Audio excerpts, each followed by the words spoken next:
ठेवायचं नव्हतं त्याला, त्याच्यामुळे असोसिएशन असं नाव ठेवलं.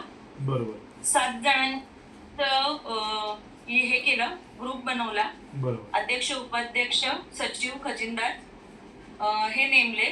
बरोबर. त्याच्यानंतर त्या संस्थेचे बायलॉज तयार केले.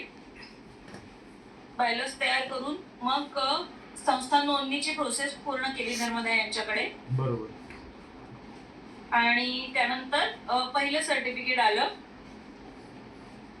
दुसरं सर्टिफिकेट आलं, संस्था रजिस्टर झाली. त्याच्यानंतर मग त्याचं पॅन कार्ड काढून घेतलं, जीएसटी नंबर काढून घेतला आणि बाकीचे जे काही सर्टिफिकेट संस्थेच्या दृष्टीने महत्वाचे होते ती सगळी प्रोसेस करून घेतली आणि आता 1280 ची प्रोसेस चालू आहे. बरं, असं कोणी आहे का, कोण सांगू शकतं की पहिल्या संस्थेवरच्या जे तुम्हाला सर्टिफिकेट मिळालं,